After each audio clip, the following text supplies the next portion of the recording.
mga kababayan, hindi pababayaan. Kahit anong oras, kahit anong panahon, sa sakuna at krisis, may tol kang maaasahan. Usapang tol, usapang tol. Senador Francis Tolentino, Senador Francis Tolentino, tol ng bawat Pilipino. Trabaho baka mo, tutok lang dito sa Usapang Tol. Usapang Tol, Usapang Tol. Senador Francis Tolentino, Senador Francis Tolentino, tol ng bawat Pilipino.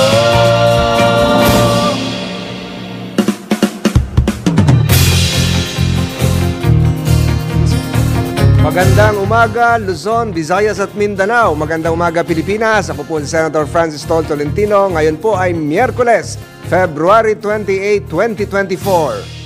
Maganda umaga, Senator Tol, at maganda umaga rin po sa ating mga taga-subaybay sa iba't ibang panig ng bansa, kasama na yung ating mga kababayang OFW.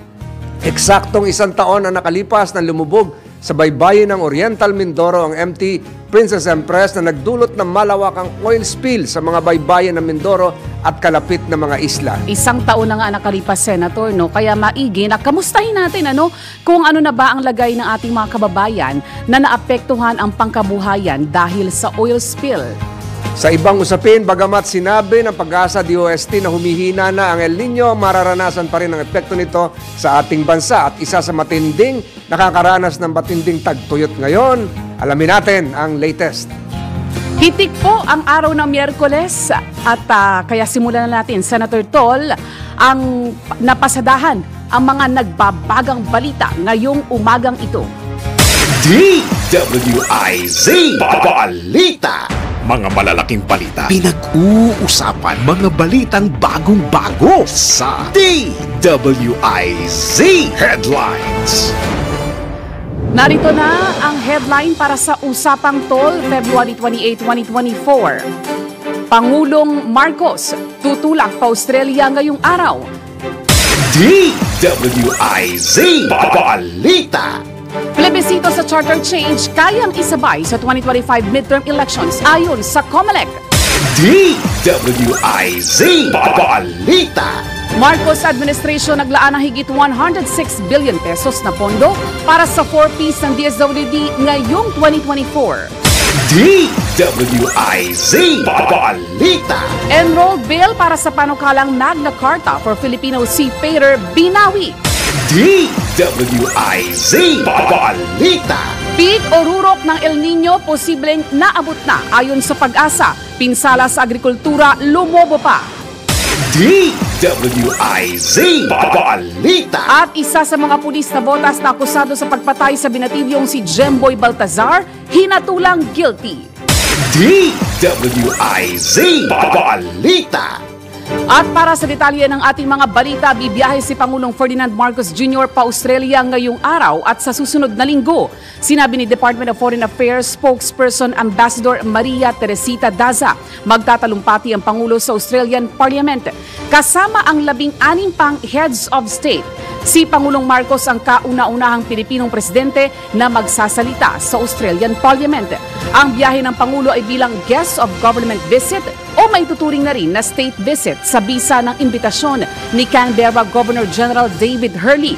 Babalik sa bansa ang Pangulo bukas at muling bibiyahe sa Australia, partikular sa Melbourne, sa March 4 para dumalo sa 50th anniversary ng ASEAN-Australia Dialogue Partnership. DWIZ Balita. Tuloy-tuloy tayo sa ating pagbabalita. Kayang pagsabayin ang plebisito sa charter change at 2025 midterm elections.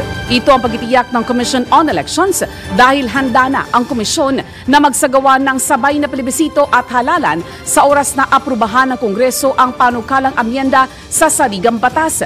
Ayon kay COMELEC Chairman George Erwin Garcia, hindi hihingi ng malaking pondo ang hensya at sa halip dagdag na bayad lamang para sa mga guro na magsisilbing Board of Election Inspector. DWIZ Balita. Sa oras na 12 minuto makalipas ang alas 6 ng umaga, naglaan ang pamahalaan ng higit 106 bilyong piso sa ilalim ng 2024 General Appropriations Act para sa Pantawid Pamilyang Pilipino Program ng Department of Social Welfare and Development. Higit 4 na milyong pamilya ang magbebenepisyo sa programa. Sakop na nasabing alokasyon ang mga ayuda para sa kalusugan na nagkakahalaga ng 750 pesos kada buwan at 600 pesos na subsidiya para sa bigas. Nakapaloob din sa pondo ang mga subsidiya sa edukasyon mula 300 hanggang 700 pesos kada buwan para sa mahigit 7 milyong mag-aaral. DWIZ Balita. Samantala, pinagtibay ng House of Representatives ang House Concurrent Resolution No. 23 na bumabawi sa Senate Bill 2221 at House Bill 7325 o panukalang Magna Carta o Filipino Seafarers mula sa Malacanang. Ito'y makaraang hindi natuloy ang pagpirma ni Pangulong Ferdinand Bongbong Marcos Jr. Pinaliwanag ni House Deputy Majority Leader at Iloilo 1st District Representative Janet Ganin na mayroong probisyon sa panukala tungkol sa jurisdiksyon na kailangang ayusin.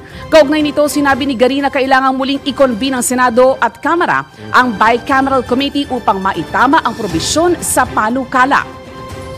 DWIZ Balita. Paano ba ito, Senator Tol? Ibabalik sa sa Kamara at sa Senado kasi parang ang nakita doon ay yung isang probisyon patungkol sa jurisdiction ng ILO o yung International Labor Organization na di umano ay magkakaroon ng isang mas malaking role o katungkuling gagampanan na medyo sasalungat sa ating mga batas. So siguro yun ang paplansyahin. Nandun ako nung Lunes sa Malacanang nung hindi ito napirmahan at nakakalungkot din dahil tayo isa sa mga principal authors nito na naglalayong palakasin ang sektor ng ating mga seaman at marami po yan, 800,000 yan na naglilingkod sa buong mundo. So matatapos siguro ito. Tingnan natin sa darating na linggo kung ano pa yung paplansyahin. So ito ibabalik, Senator Tol, sa bicameral conference. At ibabalik ulit pagkatapos ng pag napirmahan, ibabalik ulit sa Presidente. Ayun, at aabangan natin ang magiging development kaugnay ng mahalagang panukalang yan. Samantala, sa iba pang mga balita, unti-unti nang hihina ang El Nino phenomenon. Ito ang inanunsyo ng Pag-asa matapos maabot ng El Nino ang peak nito. Ayon kay Annalisa Solis, ang officer in charge ng Pag-asa Climatology and Agrometeorology Division, mature o matinding El Nino na ang nararanasan ngayon sa bansa. Sa huling ulat naman ng NDRRMC o National Disaster Risk Reduction and Management Council, umaabot na sa 810 million pesos ang halaga ng pinsala ng El Nino sa sektor ng agrikultura. DWIZ Balita. Mamaya, Senator Tol, kukumustahin natin yung isa sa mga lalawigan na matinding tinamaan ng El Nino phenomenon. Yan, kasama yung area na yan ng Mindoro. Yung Mindoro Oriental. Talagang doon na sumadsad yung barko at yung ating mga mangingisda, pati yung mga dalampasigan ng Mindoro mula sa Calapanyan hanggang paikot papunta doon sa Puerto Galera, yung Pola, tinamaan din, at marami pa iba, Nawa, Socorro, at yung mga karatig na lugar. Yan, kasama yan sa ating kukumustahin, Senator Tol, kung ano na ang lagay ng ating mga kababayan na naapektuhan ng matinding oil spill. Tuloy-tuloy tayo sa ating pagbabalita. Hinatulang guilty ng Navotas Regional Trial Court sa kasong homicide ng isang pulis na nakapatay sa 17 taong gulang na binatilyo. Sinentensyahan ng 4 hanggang 6 na taong pagkakakulong si Staff Sergeant Jerry Sabate Maliban kaugnay sa pagpatay kay Jemboy Baltazar matapos na mapagkamalang murder suspect. Pinagbabayad din ng pulis ng tig 50,000 piso na civil at moral damages sa pamilya Baltazar. Hinatulan naman si Executive Master Sergeant Roberto Balais Jr., Staff Sergeant Nico Esquilon, Corporal Edmard Jade Blanco at Patrolman Benedict Mangada ng 4 na buwang pagkakakulong dahil sa pagpapaputok ng baril sa tubig. Kaugnay nito, inabsuelto ng korte si Staff Sergeant Antonio Bugayong dahil hindi napatunayang nagpaputok siya ng baril. DWIZ Balita. Ito nga, Senator Tol, yung ating binabanggit kanina na epekto ng oil spill sa Mindoro. Actually, hindi lang to Mindoro, no? Dahil maraming mga lalawigan na nakapalibot doon sa tinatawag na Verde Island Passage ang naapektuhan ng matinding oil spill. Kung di ako nagkakamali, Senator Paul. Naging mabilis ang pagtugon sa oil spill sa Mindoro kasi hinimok natin, inimbitahan kong personal na tumulong ang Japanese government at patuloy po yung pagpapasalamat natin sa bansang Hapones dahil sila po yung nagpadala ng isang barko ng kanilang Coast Guard na merong remotely operated vessel na maliit para submarino. So yun ang talagang nakatulong para makita yung butas at sila na rin yung nagtapal para matakloban yung butas at humina yung paglabas ng langis. So talagang malaking pasasalamat ko at nating lahat sa Japanese government. At nasa linya natin sa telepono ang isa sa naging leader ng Japan Disaster Relief na tumulong sa oil spill. We have with us on the phone Mr. Daisuke Nihei, the Economic Minister of the Embassy of Japan here in Manila. Good morning, Mr. Economic Minister. This is Senator Francis Tolentino. With me is Ms. Cecil Villarosa. Good morning. Magandang umaga po. Magandang umaga. Konnichiwa. Konbanwa. Konnichiwa. Minister Daisuke, today marks the first anniversary of the oil spill disaster that affected thousands of residents surrounding the Verde Island and other coastal areas. And we coordinated, my office coordinated with the JDR. You responded immediately. Many thanks for that immediate response. Aside from the cleanup, the JDR also launched a humanitarian and marine conservation effort. Any update on this, Mr. Minister? Thank you. Thank you very much, Senator. And first of all, we appreciate very much the letter that Senator sent to our ambassador right after the incident. That was, which has become a meaningful input for the Japanese government to decide the dispatch of the emergency relief team. And we had conducted excellent cooperation and collaboration with the Philippine Coast Guard so that contain the oil spill and address the issues or incident. And as of right now, we have been closely watching the development of the results or of the issues right after the incident. And we believe that the Philippine government authorities are conducting the utmost effort to address the issues to reduce the burdens or damage which the incident caused for the sake of the Philippine people.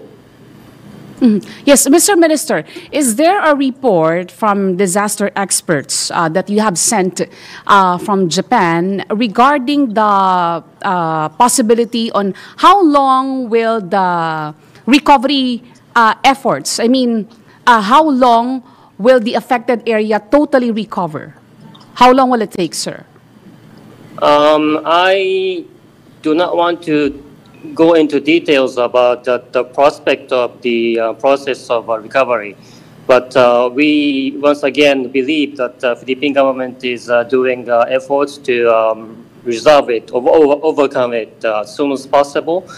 And of course, incident is spreading. Effect of the incidents is spreading to not only the oil spill itself, but the biodiversity or environmental issues. So I hope, and we do hope, that it could be overcome as soon as the timing.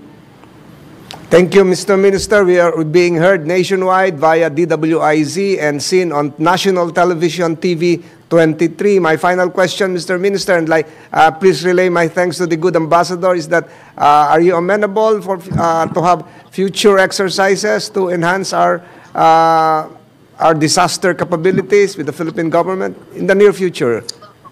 Yes, Senator. We have been conducting multi-layered cooperation in the field of disaster relief, of course, and that collaboration between the PCG and the Japan Coast Guard for that incident 1 year ago was an excellent example of the partnership between the two Coast Guards over the past decade.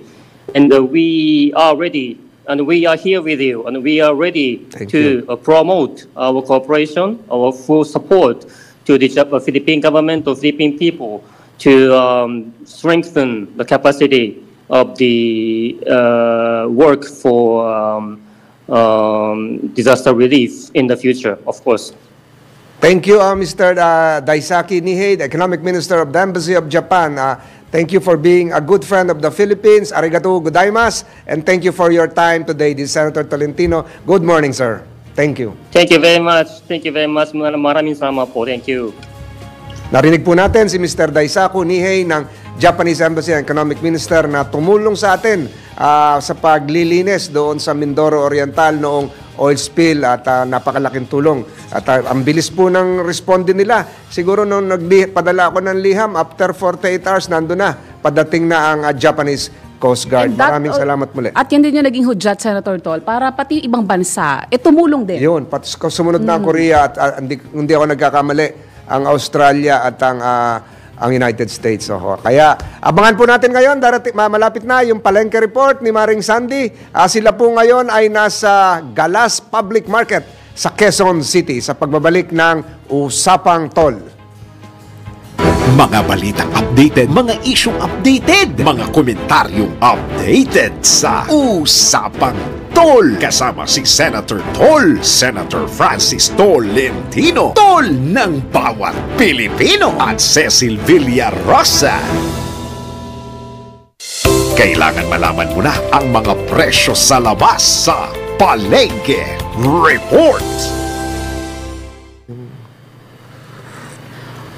Nagbabalik po ang programang Usapang Tol at eto na, Senator Tol, ang inaabangan ng ating mga kababayan, lalo na yung mga mamamalengke pa lang, magkano na ba ang presyo ng mga pangunahing bilihin ngayong araw na ito? Nasa bahagi po ng Galas Public Market sa Quezon City, si Sandy Fernandez. Maring Sandy, pare! Ayan, magandang umaga, Ms. Cecil Villarosa at Senator Francis Tolentino. Tayo ay live sa Galas Public Market sa Quezon City. Sa diskusyon sa presyo ng bigas na mula Binondo, Pangasinan o Mindoro ay nagbaba ng 50 pesos. Samut-sari ang benta ng bigas na may price range from 40 pesos to 70 pesos per kilo, katulad ng brown rice na 59 pesos per kilo. Ang red ay 70. Ang malagkit Japanese, Coco Pandan at Kokuyo rice ay nasa 60 pesos. Ang Ifugao rice ay 64 pesos per kilo. Ang Tinorado ay 58 at ang local rice naman ay nasa 43 at 54 pesos. Sa sektor ng isda, walang inimplementang pagtaas o pagbaba ng presyo pero expected sa darating na mahal na araw ay merong pagtaas. Ang bangus at tawilis ay nasa 180 pesos per kilo. Ang bangus boneless ay 70 pesos each. Ang tambakol ay nasa 220. Salmon at tahong 140. Galunggong ay nasa 200 to 280. Tilapia ay 80. Hasa-hasa ay 400 per kilo. Pusit ay 300. Ang hipon 440 at ang alimango ay 200. Sa kabilang dako naman ay ang mga karne na nagtaas ng 10 pesos dahil mahina ang supply mula Bulacan o Batangas at ang pagtaas ng presyo ay nagsimula noong first week of February. Ang pork chop, giniling, buto-buto, tosino at longganisa ay nasa 350 pesos per kilo. Ang liempo at ribs ay 420. Ang pata o atay ay 330 pesos per kilo. Ang manok naman nagtaas depende sa pwesto sa market. Di umanong mahal ang bentahan sa harap ng market dahil nakadirekta raw ito sa tao. Ang whole chicken nila ay nasa 195 pesos per kilo. Ang choice cut naman ay 210 pesos per kilo. Sa gulay natin, ang sibuyas na... Abangan natin, nag-aabang ako, Maring Santis, presyo ng kamatis. Tumaas yes, ba, Senator Tolentino.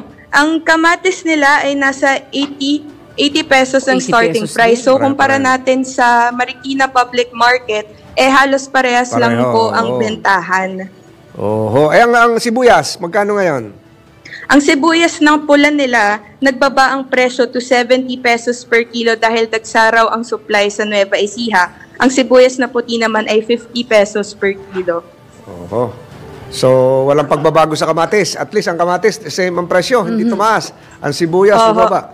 Pero we expect, Senator Tol, kapag nagtuloy-tuloy yung rollback, bababasa na din yung presyo ng mga bilihin, para makinabang ang ating maraming kababayan.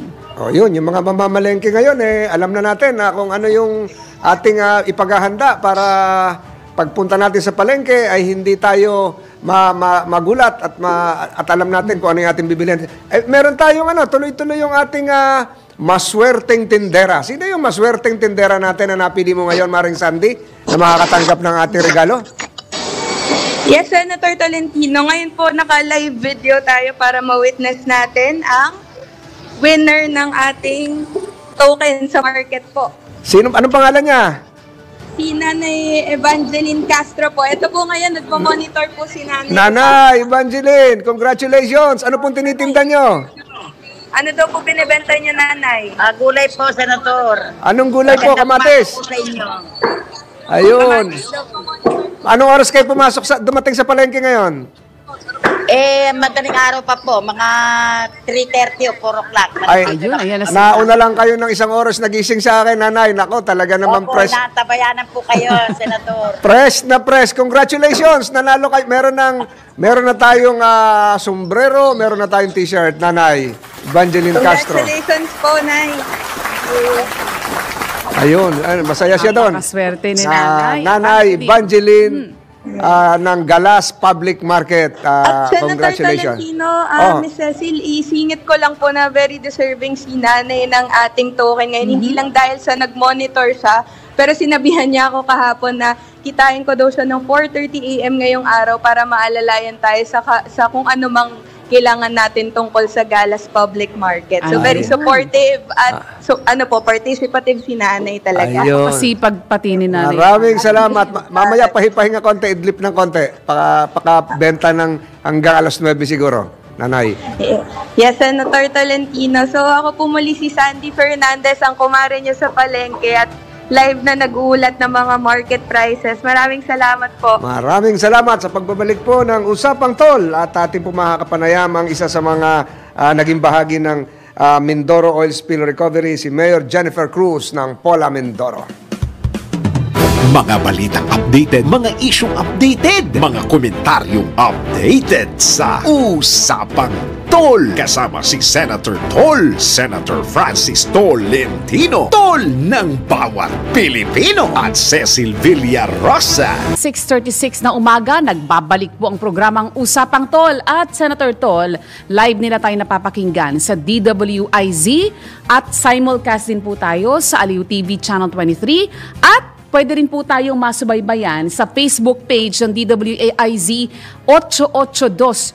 At kaugnay niyan, pwede po mag-comment at mag-participate ang ating mga kababayan. At sa mga taga Iloilo po, mga palangga natin, live din po tayo sa Iloilo, sa Cebu at sa Davao. Ayan. Pati yung mga OFW natin. Yes, sa Hong Kong, Senator Tol. live din po tayo ngayon sa Facebook. Subalit marami tayong regional stations na nakatutok ngayon at tayo po ay nationwide, pati po sa Aliw Channel 23 TV. Nandun po yan. At sa mga Tiganaga po, bisita ko po si Mayor Legacion kahapon sa 95.1 FM, Naga City. Yung mga gusto mag-participate sa atin, Senator Tol. Yes, pati sa Palawan, 94.3 sa Palawan at sa Iloilo, 89.5. Sa mga taga Iloilo po, nandiyan ako mamayang gabi. Magandang umaga po sa inyo at yung mga pwede pong pwede pong mag-comment sila sa atin Senator Tol via text line ng DWIZ 0999-376-6768 o kaya po sa Facebook page na Senator Tol.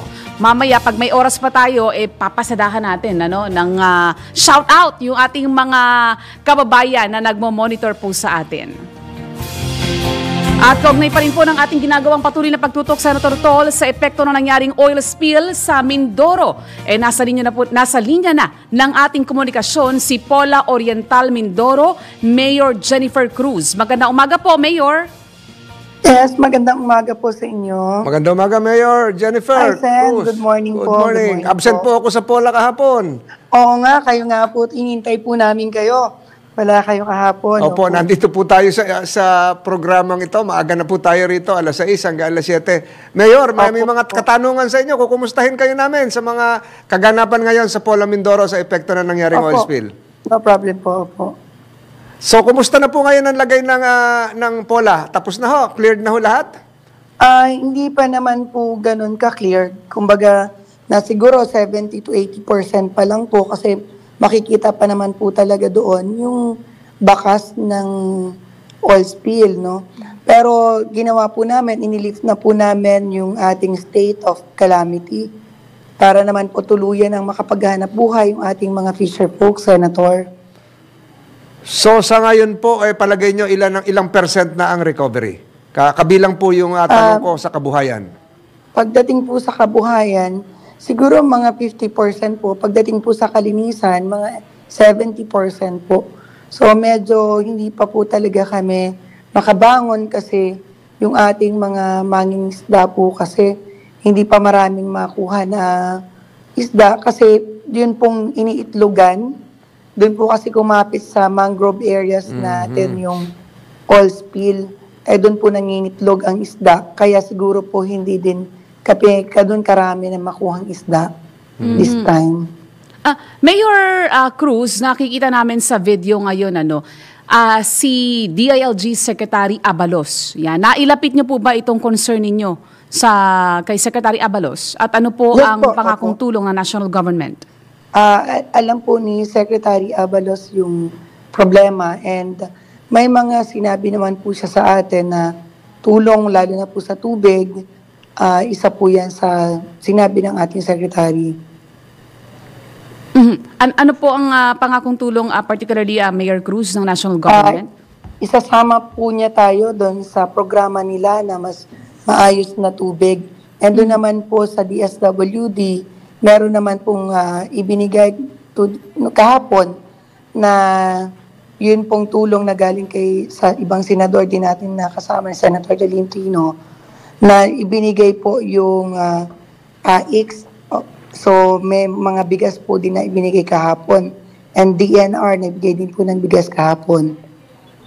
So tuloy-tuloy pa naman po ang pag-alalay na ginagawa ng national government. Yung tourism natin, Mayor, kumusta yung tourism sector? Yung mga turista, marami pa ba pumupunta? Lalo ngayon, summer. Opo, yung ina-expect po natin before kasi nag-expect po tayo dati kasi 22,000 yung ating nasa record. Dapat nung bago mag-oil spill po, in-expect namin kaya todo po yung promotion namin noon bago mag-oil spill. Nag-oil spill naman, so mga dodoble sana. So this time, kaya po din kami nag-invite din para makita na nila na safe na ating karagatan para maiangat na po yung turismo at tuluyan na kaming makabangon. Kaya naglagay po na kaming water sports, nandun po yung mga tornado, banana boat, jet ski. So yun po yung talagang pinopromote na natin para mas dumami po yung turista natin sa bayan ng Pola. Hopefully po sa tulong po ninyo, through media po, mapanood or makita rin nila na safe na po ang karagatan ng Pola. Malaki pong tulong sa amin, kamukha ngayon, Senator Tolentino po. Sobrang malaking tulong po sa amin ito, yung makita nila na safe na kami, na pwede nilang balikan at pagtampi sa pulis. Ayun, kasi Mayor, naririnig tayo buong Pilipinas at nasa TV23 po tayo, kaya makikita nila, maiinganyo yung ating mga kababayan na mamasyal sa Pola, Mindoro, Tsaka Oriental. Senator Tol, tagarian ako sa Oriental Mindoro. Opo. At ang daming mga gandang beach sa Oriental Mindoro, particularly dyan po sa Pola. Kaya maganda pong dayuhin ng mga turista. Pati Mayor, maganda. Ay, siyempre. Kasama na yon, Senator Tol. So welcome na welcome, Mayor, mga turista dyan sa Pola. Po? Welcome na welcome ang mga turista dyan sa Pola.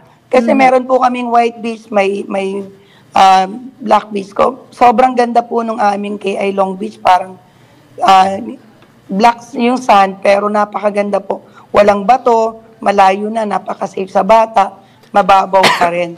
And may white beach po kami, Malaburakay po talaga yung aming white beach. So sana balikan po ulit nila this time. Mayor, imbitahan niyo ako sa second anniversary. Kanina, kausap natin ang Embassy of Japan. Next year, pupunta na po ako dyan. Mayor Jennifer. Pupunta po kayo next year. Salamat, maraming salamat. Napakinggan po natin si Mayor Jennifer Cruz ng Pola, Oriental, Mindoro. Magbabalik po ang Usapang Tol pagkatapos po ng ilang paalala. Mga balitang updated, mga isyong updated, mga komentaryong updated sa Usapang Tol. Kasama si Senator Tol, Senator Francis Tolentino, Tol ng bawat Pilipino, at Cecil Villarosa. Nagbabalik po ang programang Usapang Tol sa oras na 49 na minuto makalipas ang alas 6 ng umaga. Kuha muna tayo, Senator Tol, ng report mula sa labas ng himpilan mula kay Aya Yupanco. Ang Oriental Mindoro Governor pinabulaanan ng report na hindi paligtas pangisdaan ang kanilang karagatan dahil sa naganap na oil spill noong nakaraang taon. Aya. Ipinagmalaki ni Mindoro Oriental Governor Homerlito Bons Dolor ang anyay victory over tragedy sa naganap na oil spill sa karagatan ng Mindoro sa nakaraang taon. Kaugnay nito, pinabulaanan ng gobernador ang report ng Center for Ecology, Energy and Development na hindi paligtas ang kanilang karagatan ng kanilang lalawigan na pangisdaan dahil sa naganap na oil spill noong nakaraang taon. Sa isang panayam sa anibersaryo ng oil spill, sinabi ni Dolor na noong pang September 29, 2023 ay ipinasa na yung resolusyon sa Provincial Disaster Risk Reduction and Management Council o yung PDRRMC, kung saan nirekomenda nito ang pag-lift sa state of calamity sa buong lalawigan. Anya, inilabas nila ang desisyon base sa resulta ng pagsusuri ng Department of Health at ng Department of Environment and Natural Resources sa level ng grasa at langis, kung saan bumaba na ang level nito at pasado na sa national standards, kaya't pinayagan muli ang pangingisda. Idinagdag pa ni Dolor na inuna nila ang kapakanan ng mga naka-aksidente at ang pagbabayad ng karapatang danyos habang tuloy ang pagbibigay ng ayuda kahit pa tinanggal na ang fishing ban.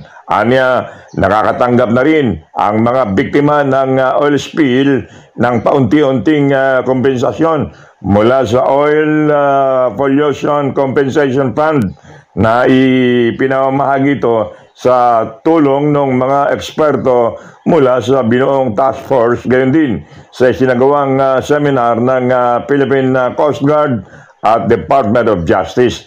Inihayag din ni Dolor na matapos ang 100 araw ay nagbalik na sa safe at normal levels ang langis at grasa sa baybayin ng dagat, kaya't wala nang dapat pang ipangamba ang publiko. It is Baton number 5. Ayaw yung pango para sa implementar ng lakas. DWIC. Nagbabalita ng tama, naglilingkod ng tama. Kapag may bagong balita, naka-on air, agad-agad, DWIC Patrol Report. DWIC Balita. Ayan, Senator Tol. Ay, alamin natin ang pinakahuling update mula kay Governor Bons Dolor ng Governor ng Mindoro Oriental. Nasa linya po natin si Governor Bons Dolor. Good morning, Governor. Senator, good morning po. Magandang umaga po sa ating mga kababayan. Ayun, magandang umaga. Nagkita rin tayo, Governor, sa sa television pa at sa radyo. Opo, medyo matagal-tagal na nga. Matagal-tagal ko na hindi nakikita isa sa pinakamasipag na gobernador natin ito. Mahaba lang ang pangalan, Homerlito Bons Dolor. Gob, hingi lang kami ng update, yung epekto po ng oil spill na nagdiwang ng yung unang anibersaryo kahapon. Ano pa ba ho ang epekto nito at yung dulot naman ng El Nino, yung tagtuyot? Ito ba ay baka maghalo-halo na ito? May estimate na po kayo ng damages, Gob? Opo, Sen, dun po sa issue ng oil spill, Sen, sa March 1 po ang first anniversary commemoration ng presensya ng oil sa baybayin ng Oriental Mindoro. Kaya po may gagawing activity sa Friday kung saan magbabalik yung probinsya at the same time po magsisimula po tayo na mag-recognize din in relation to this commemoration. Nire-recognize din po natin yung mga ahensya ng pamahalaan at ilang pribadong sektor na naging katuwang namin, first batch pa lang po ito ng recognition. At the same time, Sen, magbibigay din po ng fuel subsidy ang pinagsamang lakas ng pamahalaan panlalawigan at ng BIFAR. At ganun din naman po, inaasahan po natin na ngayong buwan na ito ng Marso na anibersaryo ng oil spill, makakapagsimula na din po ang full compensation na magmumula sa International Oil Pollution Compensation Fund. Sapagkat nung mga naunang buwan, ang ginagawa lang po nila ay provisional payment. But this time po, it's a full payment para po doon sa mga nagkaroon na ng provisional payment at para naman po doon sa mga hindi nagkaroon dati, pero isang bagsak na lang po ang payment, yung na lang pong full payment. So ito po yung para sa oil spilling, Senator. Magkano kaya ito, Senator Tol, Governor, itong compensation na binabanggit po ninyo, ilan ang mangingisda, makikinabang at magkano po ang kanilang tatanggapin? Okay po. Yun pong compensation ay sinasagawa ayon po sa pinal na assessment na pinagsama ng IOPC. Kasama po dito yung mga international experts na kinuha nila last year pa. Ang proseso lang po very simple. Nagsasubmit po ng proof of damages sa kanila. Ang range po last year ng mga nakuha ng mga mangingisda na first na nag-qualify, ranging po from 3,000, ang pinakamataas po sa provisional payment ay 70,000. Ayun. Kanina, Gob, binasalamatan namin yung Embassy of Japan. Alala mo, last year, yung Japan ang una natin kinalampag para tumulong. So, siguro, tama po, Sen. At kayo po imbitahan nyo rin ng Japan. Yes po, kayo po, Sen, isa po sa mga naging susi kung paano po yung unang foreign assistance ay nakarating sa amin. Salamat po sa radio program na kung saan tayong dalawa din po ang nagkaharap noon last year. Isang taon na po, Sen, yun, yung radio program natin. Bilis na isang taon. Gob, mapunta naman ako dun sa pangalawang tanong ko kanina, yung epekto ng El Nino. Kasi may mga nagsasabi, apektado, pati hindi lang palayan, pati sibuyas. Ewan ko kung yung kalamansi, apektado. Ano po ang estimate nyo ngayon sa El Nino dyan sa atin sa Mindoro? Malaki na po ba ang ang pinakalites po sa assessment na ginawa kahapon, that's February 27, umabot po sa humigit kumulang 1,000 na pong hektarya ng rice ang apektado sa dalawang munisipalidad ng Bulalakaw at Mansalay, samantalang mahigit 300 sa mga high-value crops, mga fruits and vegetables area natin. So more or less po 1,331 hectares na umepekto din po sa more or less 1,000 mga magsasaka natin mula sa palay sector at dun sa sektor po ng mga high-value crops. Nakakalungkot pong isipin na bago pa kami bumabangon sa oil spill, may kasalukuyan kaming problema ng ESF. Ito na naman po yung El Nino at sa kasalukuyan po, mula po ng February 24 to February 27, just span of 3 days, naitala po natin yung 223,600,000 losses dito po sa production ng bigas, ganoon din po sa production ng vegetables at prutas. Ito po ay mula sa 202 million 3 days ago to 223 million 3 days after. So medyo mabigat po ito, Sen. Mabuti na lamang po kahapon, nagkaroon na din po ng dialogo at muling pagpupulong ang Department of Agriculture kasama po ang local governments ng Bulalakaw at saka ng Oriental Mindoro, kasama din po yung mga magsasaka to identify further interventions na pwedeng gawin po ng pamahalaan. So ano pong initial intervention ng DA, Governor? Ayun pong ipinangako nila sa amin kahapon sa pagpupulong. Nag-commit po sila ng mga solar-powered irrigation system sa barangay ng Masukob, Kambunang, Mauhaw.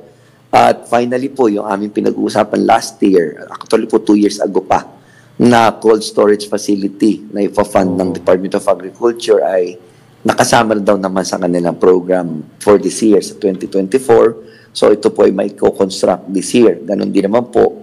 Yung NIA po ay nagkaroon din po ng commitment para sa aming probinsya kung saan po yung NIA ay magbibigay din po ng mga budget para naman po sa solar pumps. Magbibigay po sila ng mga pump irrigation systems saka open source at ganoon din naman po magbibigay din po sila ng tulong para po yung DA at sa kanya para po dun sa mga magsasaka mismo sa pamamagitan po ng allotment ng sure aid loans kung saan yung mga mamamayan na apektado ay maaaring makapag-avail ng 25,000 per farmer. Yun po. Bali, Gob, ilang bayan na po ang apektado ng tagtuyot? Dalawa po, Senator. Dalawa. Po, Bulalakaw at saka? Mansalay po at saka Bulalakaw. Mansalay. Po, maliwanag po yan. Siguro pag may nakadaupang palad ko ang mga taga-Department of Agriculture, babanggitin ko po yan, Governor. At makakaasa po kayo na tulong-tulong po tayo dyan. Narinig po natin si Governor Bons Dolor, ang masipag nating kaibigan gobernador ng Mindoro Oriental. Gob, anytime na kailangan nyo ng magbigay ng importanteng announcement, 6 to 7 po, nandito po tayo sa DWIZ 882 at televised po tayo sa Channel 23 Free TV, Aliw 23 TV. Maraming salamat, Governor Bons Dolor. God bless po. God bless. Masipag talaga to si Governor Cecil. At kumbaga, tuloy-tuloy yung binabanggit naman niya na ginagawang intervention ng pamahalaan. At samantala, bigandaan muna natin, Senator Tol, itong mahalagang mensahe mula kay Edgard Cabangon, ang chairman ng Aliw Broadcasting Corporation. Ayan. True love is proven in hard times, and we learn to love by loving. Think good. Thank God. Thank God. Have a great day ahead. God bless you. Yan. God bless you all. At makikita ulit tayo bukas. Ito po si Senator Francis Tol Tolentino. Sa lahat po na sumubaybay ngayong umaga, alas 6 ng umaga hanggang alas 7. Maraming salamat po, mga tol. At bukas ng umaga, makikita ulit tayo para sa mga sariwang balita at mga tatalakaying issues. Ako naman po si Cecil Villarosa. Magandang umaga po. Antabayanan po ang susunod na programang Tandem kasama sina John Ibanez at Drew Nasino. Mga kababayan, hindi papabayaan. Kahit anong oras, kahit anong